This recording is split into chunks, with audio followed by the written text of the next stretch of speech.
السلام عليكم ورحمة الله وبركاته. حامدا ومصليا ما بعد. قال الله تبارك وتعالى: أعوذ بالله من الشيطان الرجيم. بسم الله الرحمن الرحيم. ألم نجعل له عينين ولسانا وشفتين. محترم سامعین و ناظرین، اللہ رب العزت نے ہمیں اپنی بے شمار نعمتوں سے نوازا ہے۔ اللہ کی انہی بے شمار نعمتوں میں ایک عظیم نعمت کہ جس سے اللہ تبارک و تعالیٰ نے ہمیں نوازا وہ زبان اور اس کی قوت گویائی ہے۔ جیسا کہ اللہ تبارک و تعالیٰ نے اپنے کلام کے اندر بیان فرمایا: الم نجعل له عینین ولسانا وشفتین، کہ کیا ہم نے اس کے لیے دو آنکھیں، ایک زبان اور دو ہونٹ نہیں بنائے؟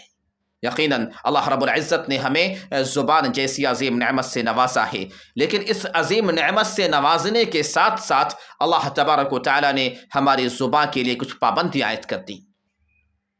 وہ پابندیاں کیا ہیں؟ وہ پابندیاں یہ ہیں کہ ہم اس زبان کا جب بھی استعمال کریں، اس کے ذریعے صاف ستھری گفتگو کریں، اس کے ذریعے صاف سیدھی باتیں کریں۔ اس زبان کے ذریعے جب بھی کسی کلمے یا کسی جملے کی ادائیگی ہو تو وہ حق پر مبنی ہونا چاہیے، جیسا کہ اللہ تبارک و تعالیٰ نے اپنے کلام کے اندر یہ ارشاد فرمایا کہ یا ایھا الذین آمنوا اتقوا اللہ وقولوا قولا سدیدا، اے ایمان والو اللہ سے ڈرو اور صاف سیدھی باتیں کیا کرو۔ محترم سامعین و ناظرین، اگر ہم اس زبان کی حیثیت ہمارے جسم کے اندر کیا ہے، یا اسی طرح اس کے جائز اور ناجائز استعمال کی صورت میں کیا اثرات مرتب ہوتے ہیں، اگر ہمیں یہ بات جاننی ہے تو آئیے ہم جناب محمد مصطفیٰ صلی اللہ علیہ وسلم کی اس حدیث مبارکہ کو مد نظر رکھتے ہیں۔ اللہ کے رسول نے بیان فرمایا کہ اذا اصبح ابن آدم فإن الأعضاء كلها تكفر اللسان فتقول اتق اللہ فینا، کہ جب بنی آدم صبح کرتا ہے تو اس کے جسم کے سارے اعضاء، اس کے جسم کے سارے حصے زبان سے بڑی عاجزی انکساری کے ساتھ یہ گزارش کرتے ہیں کہ ہمارے بارے میں اللہ تبارک و تعالیٰ سے ڈر۔ فَإِنَّمَا نَحْنُ بِكَ، کیونکہ ہم تیرے ساتھ جڑے ہوئے ہیں، ہمارا تعلق تیرے ساتھ ہے۔ فَإِنِ اسْتَقَمْتِ اسْتَقَمْنَا، اگر تو صحیح و سالم ہے، اگر تو درست ہے تو ہم درست رہنے والے ہیں۔ وَإِنِ وَجَجْتِ وَجَجْنَا، کہ اگر تو ٹیڑھی ہو جائے گی تو یقین مانو کہ ہم بھی ٹیڑھے ہو جائیں گے۔ گویا یہ کہ زبان کے صحیح استعمال کی صورت میں ہمارا جسم درست رہنے والا ہے، اور اگر اسی زبان کا استعمال غلط کیا جائے تو یقین مانو کہ ہمارے جسم کو تکلیف پہنچنے والی ہے۔ لہٰذا ہمیں چاہیے کہ ہم اپنی زبان کی حفاظت کریں، اپنے زبان پر کنٹرول رکھیں، اپنی زبان سے ایسے کلمات کی ادائیگی نہ کریں جو ہمارے لیے مصیبت اور پریشانی کا ذریعہ اور سبب بن جائے۔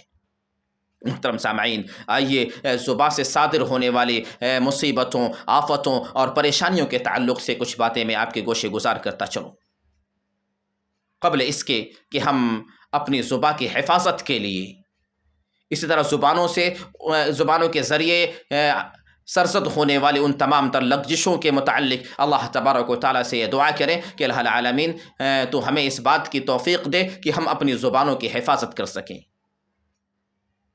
محترم سامعین و ناظرین، اس زبان کے ذریعے جو مصیبتیں، جو پریشانیاں ہم پر آتی ہیں، ان میں سے پہلی آفت، پہلی پریشانی یہ ہے کہ ہم اس زبان کے ذریعے ان کلمات کی ادائیگی کریں جو شرکیہ ہوں، یعنی شرکیہ کلمات کی ادائیگی، زبان سے اس طرح کے کلمے کو بیان کرنا یا زبان سے اس طرح کے کلمے کی ادائیگی، یہ ہمارے لیے آفت اور مصیبت کے آنے کا ذریعہ و سبب ہے۔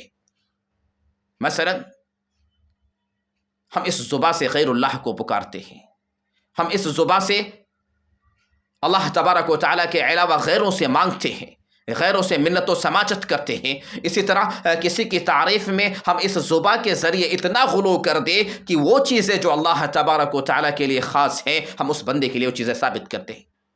یا اسی طرح ہم اس زبان سے شرکیہ کلمات کی ادائیگی کرتے ہیں، تو اس بنیاد پر اللہ تبارک و تعالیٰ ہمارے تمام تر عملوں کو ضائع و برباد کر دے گا، جیسا کہ اللہ تبارک و تعالیٰ کا فرمان ہے کہ وَلَوْ أَشْرَكُوا لَحَبِطَ عَنْهُمْ مَا كَانُوا يَعْمَلُونَ، کہ اگر تم نے ہمارے ساتھ کسی کو شریک کیا، اللہ تبارک و تعالیٰ یہ جملہ کہہ رہا ہے کہ اگر تم نے میرے ساتھ کسی غیر کو شریک کیا تو ہم تمہارے سارے عمل ضائع و برباد کر دیں گے۔